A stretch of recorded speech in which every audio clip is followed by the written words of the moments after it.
Box jumps. There are a number of progressions and regressions here, so we'll start at the most challenging.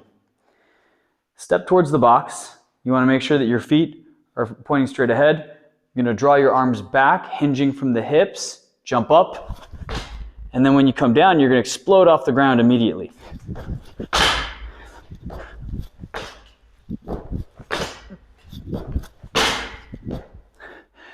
The next regression down is a simply jump up, jump down, reset.